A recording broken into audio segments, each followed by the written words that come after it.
So నేను వెనక నుంచి మోహన్ గారు మీరు చెప్పండి, మీకు ఈ సినిమాలో క్యారెక్టర్ వచ్చినప్పుడు అండ్ మీరు చేసినప్పుడు మీ అనుభవాలు. ఏం చేసామో మాకు తెలియదు, నిజమే చెప్తున్నాను. ఎందుకంటే చెప్పేది చేసేది అంతవరకే తప్ప ఇక బాలన్నతో ఉంటే మాకు షూటింగ్ చేసినట్టు ఉండదు, ఆడుకోవటానికి వచ్చినట్టే ఉండేది. అంటే చాలా అన్నయ్య అదొకటే మీరు రివీల్ చేశారు, మిగతా రివీల్ చేయలేదు. ఆ సినిమాలో బాలన్న నేను ఒకటే గెస్ట్ హౌస్లో ఉండేది. ఇక ఆ గోల గురించి చెప్తే ఇప్పుడు ఇదంతా మర్చిపోతారు మీరు, కనుక ఇప్పుడు చెప్పను, చెప్పాల్సి వచ్చినప్పుడు చెప్తాను. మీరు అడిగిన దానికి అసలు ఈ సినిమా గురించి చెప్పాలంటే బాలన్న 2 క్యారెక్టర్స్లో అసలు అది వర్ణనాతీతం. అంటే బ్లడ్ దానికి నా దేవుడు, నా ఎన్టీ రామారావు గారి దేవుడు, అదిగా మా నాన్న మా అమ్మ అన్నగారి అభిమానులు, అక్కడి నుంచి నేను అభిమాని చిన్నప్పటి నుంచి.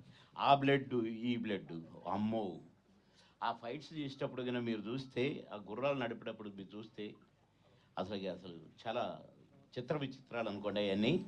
కానీ ఈ సినిమాలో బాలన్న ఫైట్ కానీ ఆ కృష్ణదేవరాయలు గారి ఆ సీన్ అండి, ఆ సీన్లో 2 క్యారెక్టర్లు అసలు కనులు మెరిమిట్లు గొల్లపటం అంటారు చూసారా, అది జరిగింది. కానీ ఈ సినిమా తీయడానికి ముఖ్యంగా అసలు ఇక్కడున్నాడు కృష్ణప్రసాద్ గారు. ఆ కృష్ణాని ఎందుకు పెట్టారో కానీ ఈ శ్రీకృష్ణలాగా అసలు ధైర్యానికి మెచ్చుకోవాలి ఫస్ట్. ఆదిత్య 369 ఏముంది అనే అనిపిస్తుంది. కానీ పుస్తకం తెరిస్తే సంగీతం శ్రీనివాసరావు గారు వారు సృష్టించిన ఆ సృష్టి ఇక్కడ కనపడుతుంది.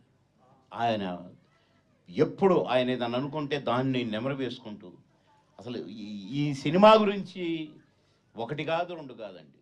ఎందుకంటే నేను నటించిన కాబట్టి, అందులో చూసిన కాబట్టి, ఎలా తీశారో చూసిన కాబట్టి, బాలన్న నటన చూసిన కాబట్టి అసలు వండర్ఫుల్. అసలు మళ్ళీ కాదు, మళ్ళీ ఇప్పుడు బాబీ చెప్పాడు కదా నా చిన్నప్పుడని. ఇప్పుడు వాళ్ళ పిల్లలు కూడా మళ్ళీ పిల్లల్ని కానీ అప్పుడు కూడా ఈ ఆదిత్య 369ని కొత్త సినిమాగా చూస్తారు, అది మాత్రం గ్యారంటీ. సేమ్ అదే పాల బుగ్గలు మా బాలన్న, అదే మీసం, అలాగే కనపడతాడు.